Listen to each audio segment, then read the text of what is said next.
종교개혁사 칼빈,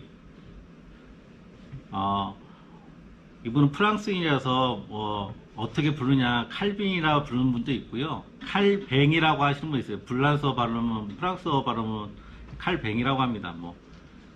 그런데 뭐 저희는 저에게 익숙한 칼빈으로 명명하겠고요.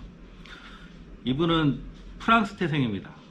근데 지금 오늘 표에 보시면은요, 국가하고 인물하고 다 매치가 돼요. 자기 나라에서 종교개혁을 했던 분인데, 칼빈은 프랑스에서 태어났지만 프랑스에서 종교개혁을 하신 분은 아니에요. 시작은 프랑스이지만 주된 종교개혁 지역은 스위스입니다. 나머지 이 칼빈만 빼놓고 나머지 루터, 츠빙글리, 존 낙스, 헬리팔스는 다 자기 모국에서 종교개혁을 했던 분들인데, 칼빈은 좀 이따 말씀드리겠지만 자기 나라에 들어가지 못하고 꼭 독립투사처럼, 외국인 독립투사처럼 외국에서 종교개혁 운동을 하신 분입니다. 그리고 교파별 보시면은 스위스의 츠빙글리, 우리 지난해 배웠지 않습니까? 지난주에 츠빙글리, 칼빈, 존 낙스, 이 세 분의 후예들을 개혁파라고 합니다. 개혁파, 루터파, 성공회, 국교회라고 하도 성공회라고 합니다. 우리가 지난주에 보았던 지도 한번 다시 한번 보겠습니다. 오늘 하실 지역은요, 중간에 보시면은 제네바라고 있습니다. 제네바, 여기입니다. 여기 제네바에 하고요. 그 다음에 다음 시간, 지금 5강이고요. 잠시 쉬는 시간 마치고 다음 시간에 오늘 마지막으로 볼 나라가 여기 잉글랜드, 영국입니다. 영국은 되게 복잡하고, 또 오늘 지금 배울 칼빈에 대해서는 또 내용이 되게 방대합니다. 그래서 1시간도 아니라 한 4, 50분 만에 한다는 게 조금 힘들지 모르겠지만, 좀 저도 힘들고 여러분들도 잘 체크하시길 바라겠습니다. 먼저 인물이기 때문에 이분의 생애에 대해서 잠깐 보겠습니다. 프랑스에서 태어났다 제가 말씀드렸고요. 법률가 아버지, 근데 어머니가 경건한 어머니 밑에서 태어났습니다. 근데 머리가 아주 비상한 분이었습니다. 20세까지 논리학, 철학, 인문학, 과학, 법학, 이것도 프랑스의 가장 유명한 학교, 인증하는 학교에서 배웠습니다. 지금 대학하고는 좀 다릅니다. 이제 학문별로 대학교가 있어요. 이 시대에는 논리학은 어느 대학, 철학은 어느 대학. 그래서 지금 뭐 우리나라에는 서울대 하면 모든 과에서 최고로 다 알아주지만, 이 시대는 그 교수 따라서 아니면 그 대학 따라서, 그러니까 논리학, 철학, 인문학, 법학 등을 한 학교에서 배운 것이 아니라 여기저기 가장 그 시대의 유명한 학교에서 배웠습니다. 20세에 이걸 다 배웠습니다. 그래서 아직까지는 종교 개혁의 사상이 있는 건 아닙니다. 근데 1533년 니콜라스 콥이라는 친구가 있습니다. 지인이 있는데, 이 사람이 대학 학장으로 취임하게 되는데, 이때 취임문을 작성해 주게 됩니다. 칼빈이. 근데 칼빈이 이때 완전히 개혁주의 사상, 우리 개신교 사상이 이제 싹틀 시기입니다. 이때 루터보다는 한 세대 후거든요. 루터하고 동시대 사람 아니고 루터보다 한 세대 후고, 그리고 또 이제 뭐 츠빙글리라든지 이런 종교개혁 선구자의 사상을 많이 읽고, 이게 맞는가 보다. 근데 이걸 확실히 내 신앙의 모토로 삼겠다까지는 아니고, 그래도 이게 맞는가 보다. 기존의 천주교의 내용을 보니까, 카톨릭의 내용을 보니까 그건 안 맞고 이게 맞는가 보다 해서 이 연설문을 작성해 주는데요. 연설문 내용이 이제 카톨릭적인 내용이 아니고요, 이 개신교, 그러니까 루터라든지 츠빙글리의 어떤 이제 개혁주의 사상이 담겨 있던 거예요. 근데 이 시대의 대학교는 대부분 카톨릭을 신봉하는 대학교거든요. 그러니까 그 학장에도 뭐든 카톨릭이 다 이제 휘어잡고 있는, 대학교도 모두 다 휘어잡고 있는데, 그 카톨릭 학교에서 연설문이 개신교적인 내용에 개혁파적인 내용이 있다 보니까 난리가 난 겁니다. 대학교에서. 거기에 있는 신부들, 그 대학 관계자들이, 아니 어떻게 저런 것을 이제 연설문 넣지? 그래서 이것을 파헤치는 거예요. 도대체 이 연설문은 왜 당신이 썼으며, 그러니까 이 니콜라스 콥이라는 사람을 추궁하다 보니까 이것을 작성한 사람이 이제 칼빈이구나. 그러니까 젊은 나이에 여기서 지금 그림, 이거는 제가 그림 만든 게 아니고요. 인터넷에 있는 그림인데 제가 이분의 허락 없이 제가 갖고 와서 죄송하긴 한데요. 재밌는 그림이라서. 그러니까 보시면은 출생을 여기 누아용에서 했고요. 루터와 쯔빙글리아 25자 한 세대 후라는 것이고요. 법학을 전공한 이유가 이제 아버지가 법학을 통해서 출세하길 바랬던 겁니다. 그리고 공부를 이렇게 아까 말했듯이 파리, 오클레앙, 부르주에서 뭐 논리학, 철학, 인문학, 어떻게 보면 지금 이때까지는 인문학자예요. 성직자라든지 목사라든지 이런 개념이 아니라 인문학자. 지금으로 말하면 뭐 철학자 있지 않습니까? 철학자 아니면은 사회과학자, 이런 역사학자 이런 분이라고 생각하면 됩니다. 아무튼 이렇게 공부해서 그 연설문을 하고 나서 콥은 바젤로 피신했습니다. 이제 바젤이라는 곳에 아까 여기 있지 않습니까? 스위스 바젤로 아까 말했던 연설문을 낭독한 학장으로 일을 못하고 바젤로 이렇게 피신하게 되었고요. 그 다음에 칼빈은 성직록을 포기합니다. 이게 카톨릭에서 어떤 단계별로 받는 이게 성직 개념인데 여기서 이것을 포기하고 고향으로 돌아갑니다. 그런데 그 고향에 있을 때 과격한 개혁파, 지난주에 보였던 제세례파 계통입니다. 과격한 개혁파들이 난동으로 해가지고, 그런데 이제 카톨릭에 봤을 때는 과격파든 이거 루터파든 이 새로운 게 나타나는 것들은 다 한 뭉탱이로 본 거예요. 이단으로 생각한 겁니다. 근데 이때 난동 부릴 때 개혁자들이 투옥되고 이 가운데 칼빈의 동생이 순교를 당합니다. 그래서 자기 고향인 자기 고향인 프랑스에 있기 힘들어서 여기도 또 바젤로 피신합니다. 바젤로 피신해서 이때 여러분들 읽기 좀 힘드시겠지만 유명한 책인 기독교 강요라는 책을 이때 초판을 만들게 됩니다. 바젤에서 기독교 강요 집필하는데 이 기독교 강요를 쓴 이유는 뭐냐면 제가 만든 교재에도 나와 있지만은 먼저 이 헌사라고 하는데 누구한테 했냐면은 프랑스 왕에게 합니다. 카톨릭 신자의 왕에게. 이것을 개신교, 자기 이제 막 믿는 이 새로운 교리를 믿는 사람들이 신앙이 돈독해지고 잘 이해하기 바라서 쓰기도 했지만은 이 프랑스 국왕에게 써요. 왜 쓰냐면요. 아까 계속 핍박받는다고 했지 않습니까? 우리 당신들이 말하는 것처럼 과격파가 아니다. 과격한 개혁파가 아니다. 우리는 말씀 성경대로 믿는 사람이다. 성경에 이렇게 써있다라는 것을 27살 때 쓴 거예요. 엄청난 분량의 내용을 27살 때 썼는데 이 부분이 그만큼 머리가 비상했죠. 집필해서 왕에게 보냅니다. 그래서 우리 너무나 핍박하지 말라 이런 것으로 변호하듯이 쓴 게 기독교 강요입니다. 그래서 아무튼 종교 관용 조치 후에 다시 잠시입니다. 이건 오타인데 잠시 파리에 들렀다가 스트라스부르크로 가는 도중에 아까 지도 한번 다시 볼게요. 이 독일하고 겸해 있는 스트라스부르크로 가는 동시에 도는 중에 제네바에서 체류하던 중 개혁자 파렐, 이 개혁자 파렐은 어떤 분이냐면은 제네바에서 임명한 사람입니다. 이 제네바라는 프랑스 지역은 이제 개신교의 어떤 영향력이 있는 데였어요. 근데 막 이제 시작했기 때문에 어떤 틀이 없었거든요. 아무튼 이 개혁자 파렐을 통해서 그 제네바시를 점점 개혁적인 신앙으로 하고 싶은데 이 파렐이라는 분은 뜻도 있고 열망이 있었는데 아직 그 어떤 내용적으로 좀 부족했어요. 근데 이 사람이 제네바에 체류할 때 스트라스부르크 가는 중에 제네바를 거쳐가거든요. 이거 지도로 보면요.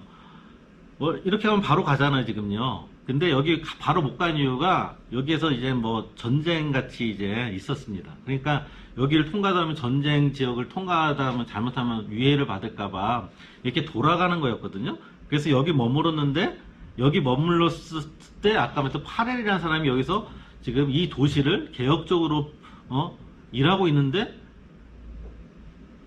칼빈이라는 사람이 왔다는 소식을 들은 거예요. 근데 아까 말했던 기독교 강요에 대해서 지금 유럽 전역에 웬만한 데 이 개혁주의 사상에 대해서 새로운 신앙에 대해서 관심 있던 사람들 다 읽었거든요. 그러니까 파레를 봤을 때 이 책을 쓴 사람이 우리 도시에 왔다고? 그래서 찾아가는 거예요. 그래서 파렐이 이 칼빈한테 스트라스부르크로 가지 말고 나와 함께 여기서 이 제네바시를 당신이 지금 정리한 그 개혁적인 신앙의 내용을 가지고 한번 해보지 않겠소 합니다. 그 내용을 제가 지금 타이핑 쳤는데요. 한번 제가 읽어드릴게요. 하나님은 자기 욕심만 채워 공부하라고 당신을 부르신 것이 아닙니다. 이것은 왜냐면은 못하겠다고 했어요. 칼빈이 처음부터 딱 제안 받았을 때 그렇습니까? 같이 하죠. 이게 아니라 나는 지금 스트라스부르크로 가야 됩니다. 근데 왜 그랬냐면은 거기에 아까 말했던 프랑스에서 핍박받는 사람들이 독일인데 프랑스가 아니라 독일하고 가까이 있어서 거기가 아예 중앙 집권 체제로서 카톨릭이라든지 왕권의 군사력이라든지 정치적 세력이 조금 많이 못 미치거든요. 그러니까 난민들이 많이 갔던 때였어요. 그러니까 나와 같이 지금 신앙 때문에 난민들이 우리 프랑스 사람들이 시민들이 저 스트라스부르크에 가서 난민 생활을 했구나. 그들과 함께 우리 새로운 신앙을 다져야겠다. 그리고 이분은 전적으로 그냥 성향이 사자예요. 뭐 이렇게 합시다. 운동가처럼 뭐 합시다. 이런 게 아니라 공부하고 이런 사람이에요. 그러니까 여기 가서 자기가 이렇게 새로 정리한 기독교 강요에서 썼지만 더 공부해야겠다. 그런 마음으로 스트라스부르크로 가려고 했던 거예요. 자기 민족들과 함께 공부하면서 가려고 했던데 이제 제네바에 스위스에 어떻게 우연찮게 갔는데 거기서 이제 파렐이 권유하는데 나는 지금 스트라스부르크 나의 민족들 난민들 찾아가서 이들과 함께 해야 됩니다. 이렇게 처음에 거절한 거예요. 그랬더니 파렐 사람이 불같은 사람이었나 봐요. 얘기하기를 하나님은 자기 욕심만 채워 공부하라고 당신을 부르신 것이 아닙니다. 공부만 하려고요? 그렇게 아는 것을 베풀어야죠. 이런 거죠. 당신은 지금 하나님 나라의 위대한 사업을 맡으라 하나님의 부르심을 받고 있습니다. 그러니까 자기가 이렇게 요구하는 게 하나님 부르심이라고 생각해 달라는 거죠. 그리고 또 하는 말이 당신은 자기 생각만 하는군. 당신이 만약 이 주님의 일을 돕지 않는다면 주님이 주님의 일이 아닌 자기 일만 하라는 당신과 당신의 학문을 저주할 것이요. 저주를 내립니다. 그러니까 이 칼빈이 이것 때문에 고민을 많이 했대요. 그래서 그냥 못 이기는 척하고 받아들였나 봐요. 그래서 제네바에 남게 됐습니다. 제네바에 남아서 이제 이 자기가 정리한 개혁주의 사상 그리고 그것들을 정리해가면서 시에 적용하려고 했던 거죠. 저기로 못 갔습니다. 스트라스부르크로 못 가고 그래서 제네바에서 개혁을 시작하고 있는데 얼마 안 돼서 아까 연도가 보면은 86년이라 하지 않았어요. 36년에 1536년에 이제 가던 중에 파렐을 만났는데요. 파렐을 만났는데 한 2년 정도 하다 보니까 38년도에 제네바에서 맨 처음엔 이 기독교 강연을 쓴 사람이야 하면서 받아줬는데 그거대로 하려니까 기존에 있던 사람이 반대가 많이 나오는 거예요. 처음엔 몰랐는데 이 정도까지는 몰랐는데 이 정도로 빡빡하게 하려고 그냥 대충 하지 뭐 이런 식으로 반대가 많았던 거예요. 그래서 이 반대하는 사람들이 여기는 그래도 스위스는 왕정 체제가 아니고 지금의 어떤 선거 제도를 통해서 시의회를 조직하고 하니까 그 반대하는 사람들이 시의회를 이제 또 장악하고 나니까 선거에 승리하고 나니까 칼빈과 파렐을 쫓겨낸 거죠. 설교권을 박탈하고 칼빈은 제네바에서 추방당해요. 우리 찌빙글리 시간에도 한번 용병제도 때문에 말했다가 쫓겨났다고 하지 않습니까? 칼빈도 쫓겨났습니다. 그래서 스트라스부르크 자기가 원래 가려고 했던데 간 거예요. 가서 공부 잘하고 있는데 다시 이제 칼빈을 지지하는 세력이 선거에서 또 승리해요. 몇 년 뒤에. 그러니까 다시 오라는 거예요. 그래서 여러분 같으면은 쫓겨났는데 오라고 하면은 받아들이겠습니까? 근데 받아들입니다. 받아들여서 제네바로 다시 돌아옵니다. 근데 이때는 처음에 제네바에 갔을 때보다는 더 권한이 더 주어져요. 왜냐면 더 부르는 만큼 뭔가 제네바에서 좀 이전보다는 더 강한 권한을 주는 것을 주었다는 것이죠. 그리고 뭐 쭉 가운데 여러 가지 일이 있지만은 64년에 이제 55세 일기로 이제 운명하셨다는 것인데, 그동안 많은 설교와 많은 저자를 쓰셨고, 또 이제 제네바라는 도시가 전에도 말씀드린 스위스라는 데 잘 사는 도시가 아니었어요. 그 난민들이 많고 이런데 지금으로 말하면 엄청 더러운 도시. 여러분 한국에는 그런 도시가 별로 없지만 외국에 뭐 뉴스나 보면 슬럼가 같은 거 많이 보지 않습니까? 마약도 하고 막 더럽고 막 이런 거 그런 데예요. 그러니까 여기는 뭐 거리에 뭐 하면 배뇨한 것들 천지에다가 막 각 인근 나라에서 자기 나라에서 적응 못하는 사람들이 쫓겨나서 모인다면은 어떤 사람입니까? 드센 사람들, 뭐 창녀도 많고 뭐도 많고. 그래서 지금 가면은 그렇답니다. 저는 안 가봤는데 스위스 가면은 이때 건물들이 남아 있는데 1층과 2층이 확실히 구분이 된단답니다. 왜냐하면 이때 난민들이 많으니까 난민들이 지낼 곳이 없잖아요. 근데 이 칼빈을 통해서 이게 신앙교육 받은 시민들이 자기네 집에 증축을 해가지고 그 난민들을 살게 해줬대요. 그러니까 같은 시기에 지었으면 똑같은 색깔이겠지만 기존에 있던 데다 땅은 넓힐 수 없고 산간 지역이니까 층수를 높여서 난민들을 살게 다 맞아주고 했다는 거죠. 그래서 이 사람들이 계속 모이고 스위스가 그때 이 사람들이 쫓겨났지만은 다 개혁신앙가 때문에 온 건 아니지만은 많은 분들이 개혁신앙을 갖고 있던 사람들인데 이 사람들이 정착해서 열심히 일했다는 것입니다. 칼빈의 직업관도 있거든요. 직업 소명론 이런 것도 유명한데 이들이 거기서 열심히 해서 지금 스위스 하면 여러분들 알고 있는 게 뭡니까? 시계. 그 다음에 많은 기술들. 지금 스위스에 유명한 공학 대학들 많이 있더라고요. 그리고 금융 뭐 이런 거 열심히 해가지고 그런 사람들이 다 파고 들어가면 다 이때 자기 나라의 신앙 때문에 벗어나서 스위스에 정착한 사람들, 원래 스위스 사람들이 아니고 대부분이 그 사람들이 열심히 일해서 이 개혁신앙 갖고 열심히 해서 그렇게 기술을 했다고 말합니다. 여기서 아까 말씀드렸듯이 제네바에서 쫓겨나서 여기서 공부하니까 너무 행복했는데 다시 제네바로 오는 것이죠. 제네바로 와서 2차 제네바에서 개혁 운동을 하는 게 됐습니다. 그러면서 칼빈이 유언했을 때 나의 무덤을 화려하게 만들지 말고 아주 평범하게 만들어 칼빈의 무덤이 어디인지 모르게 하라. 진짜 그래서 몰랐대. 이것을 그대로 받아들였대요. 후배들이 비석도 안 세우고 그냥 묻고 그냥 평평하게 만들었는데 그래서 후에 어디인지 몰랐다가 한 100년 전인가 어떤 학자가 찾고 해서 간신히 찾았대요. 그래서 지금은 가면은 거기가 칼빈의 무덤이다라는 표시는 있다고 합니다. 근데 이분뿐만 아니라 이 개혁주의 사람 제대로 사람들은 자기 무덤이 제가 기억이 안 나는데 영국의 어느 개혁주의 유명한 분은 그 무덤 위에 주차장이 있어요. 교회 주차장이에요. 그냥 그 바닥에 그 쇠로 된 이 누구의 무덤인데 이거 표시만 돼 있대요. 뭐 거창하게 안 하고. 제네바 개혁 운동 내용에 대해서 여기서 어떤 운동을 했는지 한번 보겠습니다. 감독 없이 국가의 지배를 받지 않음. 이게 엄청 중요한 것입니다. 국가의 지배를 받지 않고 목사, 장로, 집사교사 사직분에 대해서 정립하는 사람이에요. 루터도 이런 개념이 있었는지 모르겠죠. 루터는 이런 개념을 주로 이야기하고 구원에 대해서 주로 맞췄다면 이제 교회의 직분대에서 지금 아주 우리에게 익숙한 단어죠. 이게 목사, 장로, 집사, 교사예요. 지금 교사는 뭐 주일학교에서 이걸 얘기한 게 아니고요. 이때는 이렇게 네 가지 직분으로 나눠져 있었는데 지금은 교사하고 목사하고 이게 합해진 거죠. 어떻게 보면은. 그래서 목사는 설교 담당, 성경에서 장로는 치리 담당. 치리가 뭔지 아시죠? 권면건징하는 거. 지금 한국교회 가장 큰 문제가 이 치리 문제입니다. 왜? 치리를 너무 잘해서? 아닙니다. 치리를 너무 안 해서.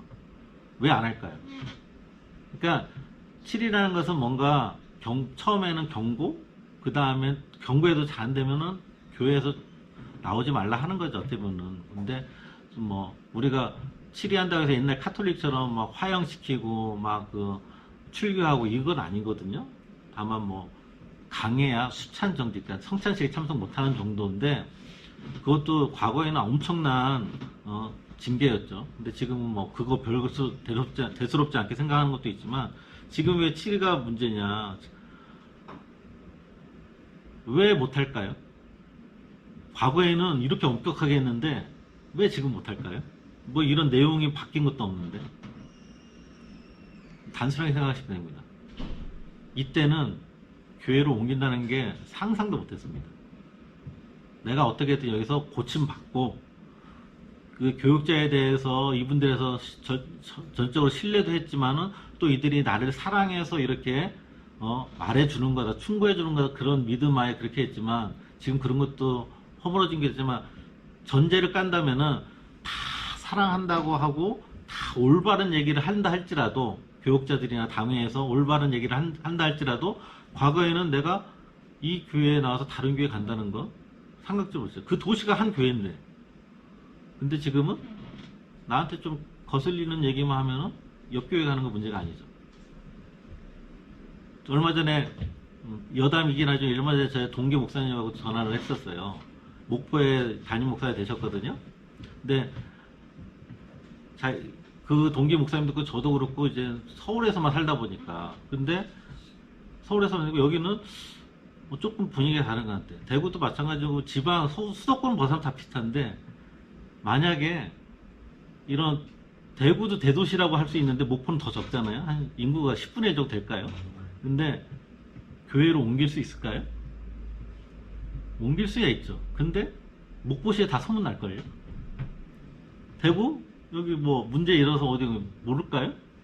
근데 서울은요 지하철역 한 정거장만 가도 모릅니다. 그러니까 자기가 숨을 수 있는 교회가 많아요. 그리고 교회도 이런 생각을 갖고 있다면은 전 교회에서 무엇을 했는지 무슨 문제가 있었는지 진짜 직장 때문에 옮겼는지 피치 못할 사정인데 이런 게서 대충 알아야 되는데 교회도 괜히 그걸 물으면 기분 상할까 묻지도 않아요. 그냥 좋은 게 좋은 거지. 과거는 묻어둡시다. 그런 게 이제 전반적으로 깔려있기 때문에 그러니까 아쉬운 소리 못하는 거예요. 이게 7위 문제가 조금 생겼어도 진짜 크게 문제될 거 아니면은 웬만하면 우리가 참고 넘겨줘요. 이게 좋은 게 좋은 거다 넘어갈 수 있는 문제인가 하는 생각이 들 때 이것은 앞으로 교회에 대해서 엄청 고민할 문제이긴 합니다. 뭐 이거는 뭐 대구냐 서울이냐 목포냐 이게 상관이 없이 한국교회에서 특히 우리 장로교회에서 이 7위에 대해서 장로하면서 옆에 7위 당당 있지 않습니까? 교회 장로님들은 이런 걸 담당하시는 분들이어야 돼요. 목사가 거기서도 하나의 멤버로 참석하는 거지 목사의 정권을 휘두르는 게 아니거든요. 당회라든지 장로님들이 이렇게 성도들 잘 파악하고 그렇게 하셔야 되는데 이것은 앞으로 기도하고 고민할 문제고 집사님, 교사님 이런 걸 잘 정리해 분이 이제 칼빈이다. 교인은 전시민으로 신앙 고백을 하여야 함. 이게 어떤 카톨릭처럼 성직자를 다로 계급적으로 나눈 게 아니고 이건 여러분들 교회론에서 배웠듯이 그냥 수평적인 역할적인 분담일 뿐입니다. 이게 존 칼빈이 일했던 교회 강단입니다. 그래서 계단 타고 올라가서 여기서 이제 설교를 했던 겁니다. 이것을 중앙에서 보면요. 여기가 강당이에요, 여기가. 그러니까 기존에는 이제 성당이었겠죠? 천주교 미사들이 성당이었겠죠? 그러니까 이게 왜 다른 겁니까? 원래 성당 여기 가운데서 이제 주교라든지 신부들이 여기서 가운데서 미사를 드리잖아요.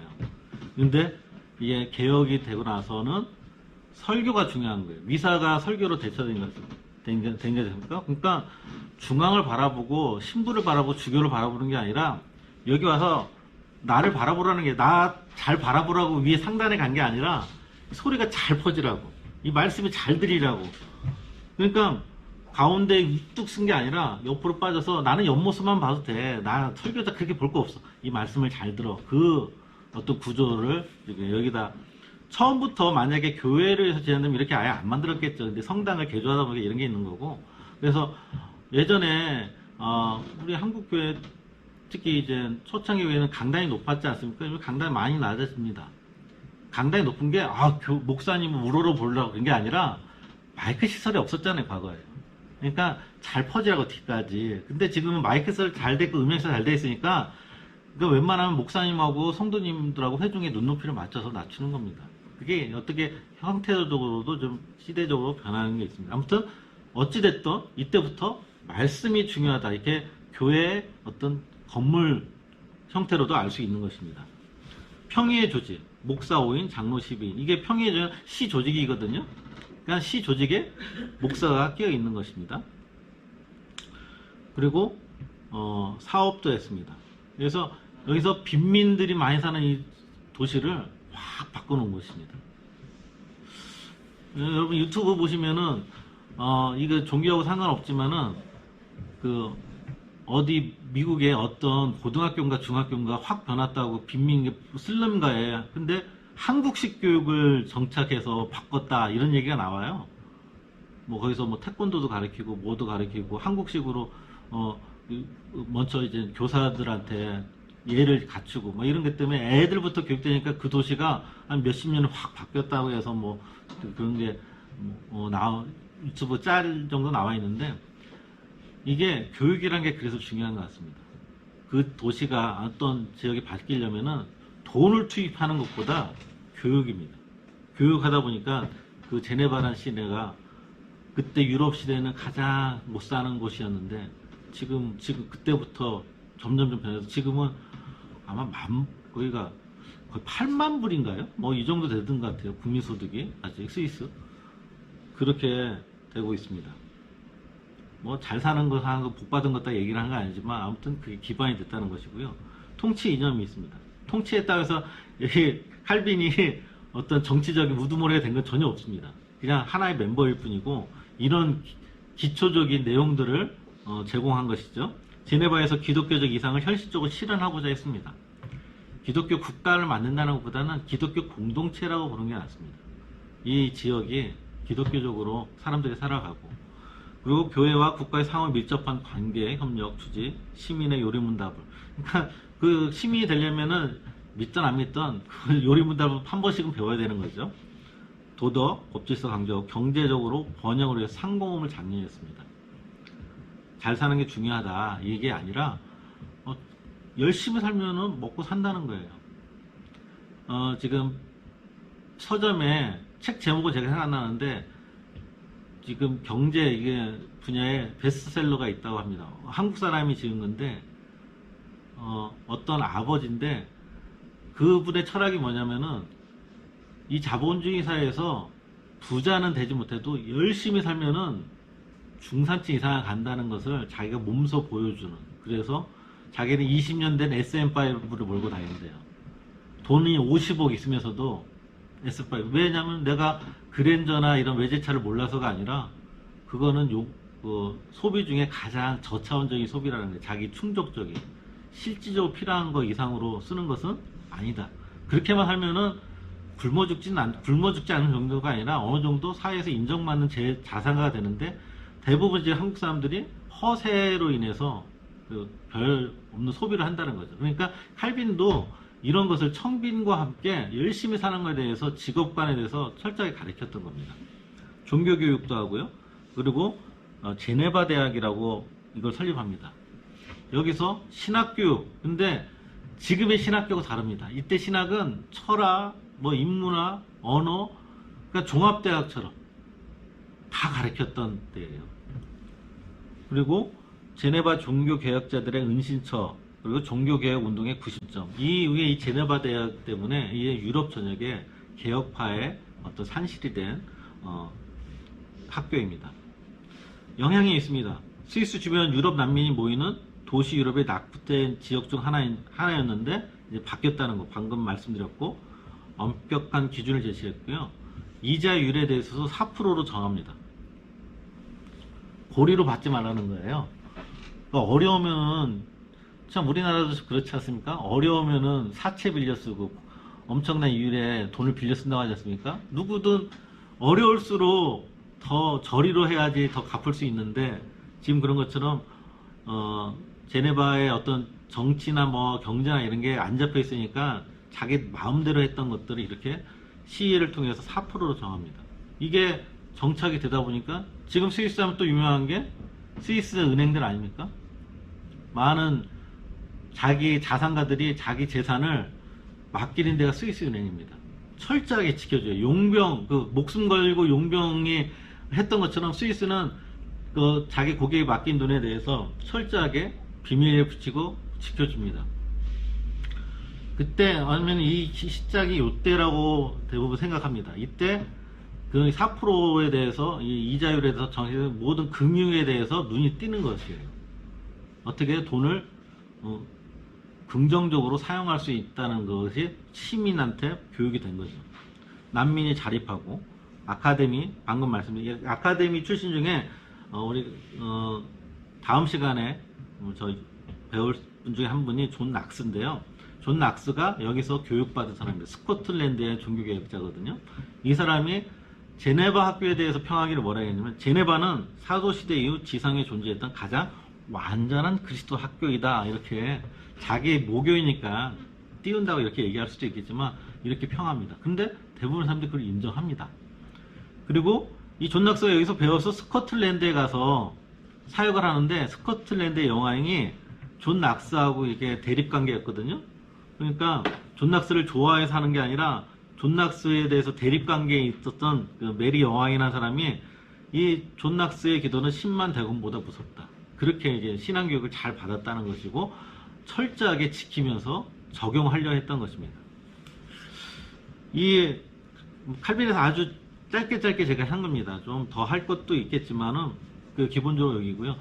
이 칼빈이 만들었던 그 기독교 강요의 내용과 그것을 이제 제네바에 정착시키고 말만 한다고 되는 게 아니지 않습니까? 어떻게 아무튼 시대가 잘 받쳐준 거예요.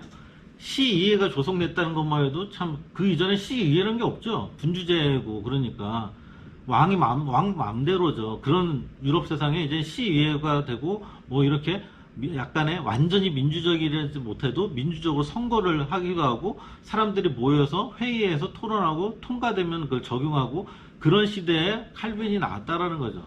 칼빈이 이전보다 한 100년 전에 나왔다면 아무리 똑같은 생각이나 이런 내용이 있어도 그걸 적용할 지역이나 나라는 없었을 겁니다. 근데 여기서 적용이 되다 보니까 그 적용받은 사람들이 난민들뿐만 아니라 그 시내 사람 또 유럽의 전역에 있던 사람들이 영향을 받고 그렇게 생활하게 되고 그게 긍정적으로 나타나서 유럽 전반에 영향력을 끼쳤다는 것입니다.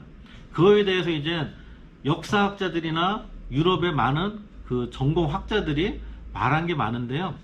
대표적인 사람 두 사람을 제가 한번 말하겠습니다. 막스 베버라고도 하고 맥스 베버라고 하는데 이분은 사회주의 학자의 시초입니다. 그러니까 뭐 공산주의냐 이렇게 얘기까지 안 하고요. 사회주의에 대해서 잘 정리한 사람입니다. 그러니까 다시 말해서 이 사회주의 학자는 우리 자본주의 사회를 좋아합니까? 안 좋아해요. 이 자본주의 폐해를 보고 사회주의에 대한 생각을 정리한 거거든요. 그러면 이 자본주의는 도대체 어디서 시작됐는가 고민하는 거예요. 고민하고 연구하고 이 시대의 학자들은 자기 한 과목만 공부하는 사람이 아니거든요. 정업적으로 전반적으로 공부하고 아주 그것도 탁월하게 공부하는 분인데 이분도 아주 그런 사람입니다. 그런데 이분은 기독교인이 아닙니다. 오히려 기독교에 대해서 나쁘게 말하거나 아니면은 부정적으로 얘기하고 싶은 사람이거든요. 왜냐하면은 사회주의를 만들려면 종교심이라는 건 없어야 되거든요. 종교심이 있으면 사회주의가 정착되기 되게 힘들거든요. 그러니까 이 사람이 초창기에 냈던 자기 저서 중에 개신교윤리와 자본주의 정신입니다. 이 뜻은 뭐냐면 자본주의는 개신교에서 시작됐다는 거예요. 그러면서 그 책 중에 내용 중에 서구 국가의 번영은 스위스 제네바에서 시작되었으며 그 결정적인 건 칼빈의 가르침이다. 칼빈 때문에 지금 유럽 전역에 이 자본주의가 팽배하다라는 거예요. 그때 어느 때입니까? 막 지금처럼 어떤 노동조합이 있다든지 인권이 이렇게 있기보다는 돈이면 최고. 지금 우리나라도 돈이면 다야 뭐 이렇게 되는 분위기지만 그때는 더했죠. 어느 정도냐면은 산업혁명 때 영국에서 굴뚝 청소 누구한테 시킨지 아세요? 6, 7살짜리 꼬마한테 시킵니다. 왜냐면 걔네들이 들어가야 되니까. 그러니까 그렇게 그러면서 한번 청소하고 와서 주는 돈이 얼마일까요? 몇 불 안 돼요. 그 하루 먹고 살기도 힘든 거예요. 그러니까 애들이 교육을 할 수 있습니까? 근데 그 굴뚝 청소시키는 귀족들이나 중산층은 자기 아이들 사례밖에 보내고 이런 거 보면서 이게 자본주의가 돈이면 전부 다인 세상에 맞는 건가? 그럼 이건 어디서 시작됐는가? 고민하는 사람이 많았겠죠. 막스 베버만 한 게 아닐 겁니다. 아무튼 이 시작은 칼빈에서 시작되었답니다. 아무튼 이 사람들이 볼 때는, 사회주의 학자들이 볼 때는 칼빈을 부정적으로 보는 거지만, 지금 만약에 그런 자본주의 정신이 정착되지 않았다면 지금 이렇게 우리가 살 수 있을까 했을 때는 긍정적인 게 더 많다고 봐야죠. 그리고 독일의 법학자 있습니다. 이분도 되게 유명한 법학 공부한 사람들은, 특히 헌법 공부한 사람은 이 사람을 기본적으로 배우게 돼 있습니다. 어떤 학교를 가든지. 게오르그 엘리네크라는 사람이 지금 이 법학자가 지금의 헌법의 구조나 체제나 내용들은 그건 뭐 조각조각 뭐 과거부터, 엄청 과거부터 볼 수 있겠지만, 이런 근대 이후에 정립하게 만든 사람은, 하게 된 시작은 또 개혁파, 꼭 칼빈이라고 얘기하지 않지만은 개혁파들 때문에 전반적으로 이게 정립이 됐다. 개인의 양심과 자유와 양심과 자유, 종교의 자유와 권리를 보장. 왜냐하면은 자유, 종교, 지금의 자유하고 지금 그때는 다르지만은요, 맨 처음에는 예배를 드리기 위해서 표현을 할 수 있어야 되잖아요. 표현의 자유가 있어야 돼요. 카톨릭이 지배자에서 카톨릭 기준에서 벗어나는 거 표현하지 못했죠.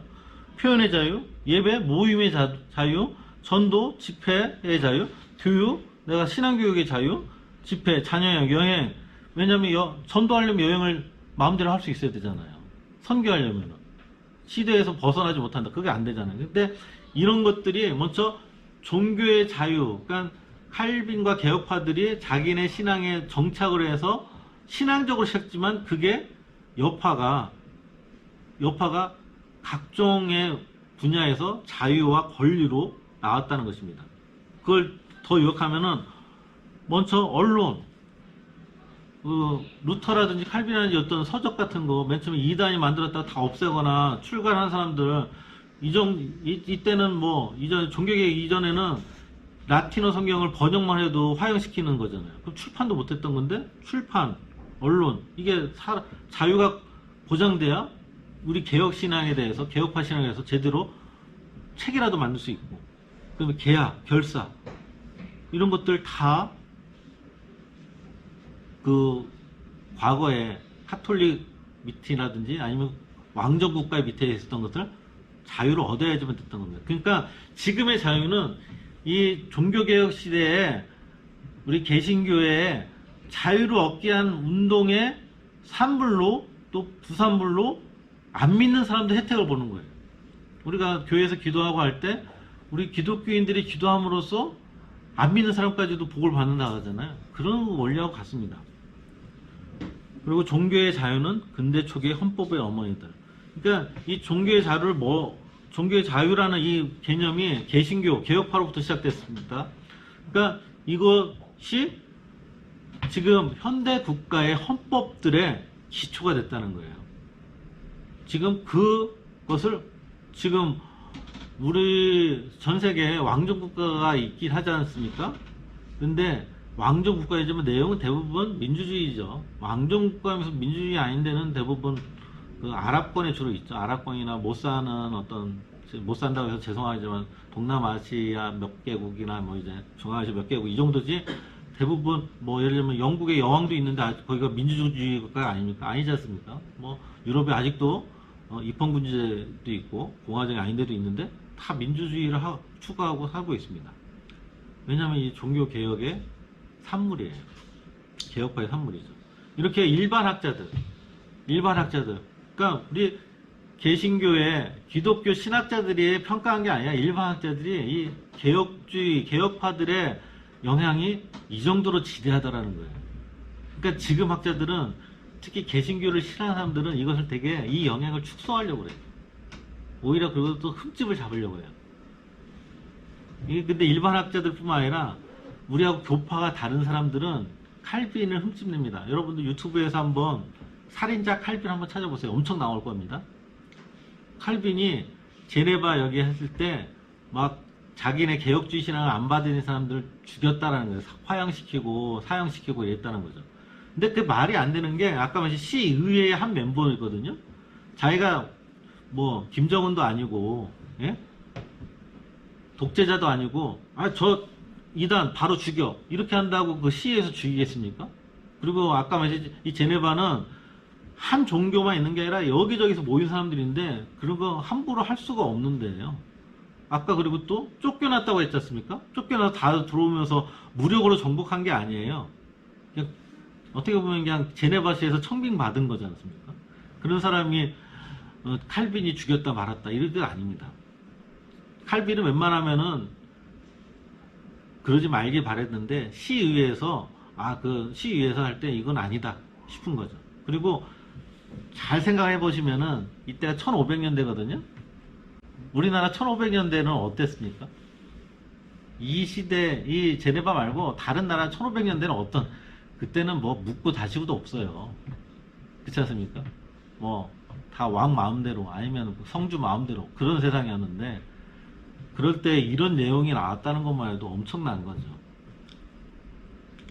다시 한번 평가하면은 현대 자본주의와 사회복지 정책의 아버지, 어쩌면 그 현대 국가의 기반의 시초 아니면은 초기 정립한. 그러니까 칼빈이 지금의 지금 민주주의 국가, 자본주의 국가를 꿈꾸면서 이렇게 정리한 건 아니겠죠. 그렇지만 그 제네바 공동체에 우리가 어떻게 이 성경의 말씀대로 살 것인가, 적어도 이 울타리에 들어온 사람들이 어떻게 신앙교육을 받을 것인가 하다 보니까 그게 선한 영향력으로 다른 학문이라든지 정치 경제에 영향을 끼친 게 엄청나다는 거죠. 그리고 서구 민주주의 아버지로 불리는 게 상권 분리, 입법, 사법, 행정체제 이런 명칭을 안 썼다 할지라도 이 제네바에 가서 시의회를 조직하면서 기초를, 학문적 기초나 이런 걸 제공한 사람이 이제 칼빈이에요. 그걸 보고 이제 다른 나라들도 우리도 저랬으면 좋겠다, 저랬으면 좋겠다. 이게 점점 퍼지면서 점점점 세밀화되고 디테일하게 되면서 지금의 상권 분리까지도 되는 것이죠. 그러니까 이걸 외쳤는데 이제 내가 이단자들을 내가 처형하겠다. 이건 또 말이 안 된다는 거예요. 그리고 아까 말씀드린 칼빈의 직업 소명과 평일 직장에서 성실하게 일하는 것도 하나님께 예배 드리는 것이다. 이거 여러분들 교회에서 설교 때 여러분들 많이 내용 들었지 않습니까? 제자 훈련도 하면서. 그러니까 이때는 직장에서 내 하나님 주신 자리에서 열심히 하는 것도 예배하고 동등한 가치를 주는 거예요. 예배 드리는 것이 엄청난 가치고 일반하는 건 세속적인 것, 이런 것은 카톨릭에서 주로 하는 거지 않습니까? 근데 그것을 깬 거죠. 그래서 어떤 분이 얘기해요. 여러분들이 제빵 사고 빵장 쓰면은 빵장수로서 예수 믿는 사람은 어떻게 하는 게 예배냐, 그 빵을 가지고 다른 빵집보다 더 맛있게 그리고 효율적으로 100을 들였는데 맛있는 거 하나 나오는 거하고 100을 들였는데 맛있는 거 100 근처까지 나올 수 있도록 하는 거죠. 그러려면 엄청 노력을 해야 되죠. 기술적으로나 정성 들여서 엄청 해야 되지 않습니까? 그러면 낭비도 안 나게 되고 검소하게 되고, 그 낭비를 안 하면 남는 것은 이웃에게 돌리고, 이런 것들이 칼빈에게 교육받은 사람, 시에서 교육받은 사람들이 그렇게 살려고 노력했다는 거죠. 기술을 점점 개발시키고 효율적으로 되고 누구나 더 좋은 양질의 것을 한 사람 몇 사람에게. 왜냐면 그때 왕정국가의 왕들은 되게 맛있는 거 먹었겠죠. 귀족들은 엄청 맛있는 거 먹었겠죠. 그러니까 맛있는 음식이 그 나라에 있느냐 그 지역에 있느냐보다도 그런 맛있는 음식이 일반 사람들에게 얼마큼 더 확충되느냐 퍼지느냐, 그런 거에 대해서 직업 소명관이 역할을 했다는 거죠. 그래서 빵 굽는 사람은 빵을 밀가루 100을 들여서 얼마만큼 낭비 없이 빵을 만드느냐, 그것도 맛있게, 거기에 초점을 두고 열심히 하게, 그게 예배에 하나님의 주시는 소명관이고, 목사는 말씀을 어떻게 잘 전할 것인가. 아주 과격하게 말하는 분은 이렇게 해요.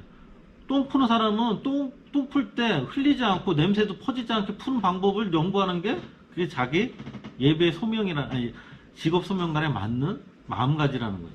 그러니까 우리가 칼빈에게 배운 사람들, 개혁파의 후예들은 직장은, 저도 그런 적이 있었어요. 젊었을 때, 이런 내용을 잘 먹었을 때, 내가 교회 예배 잘 드리고 교회 충실하려면은 돈을 벌어야지.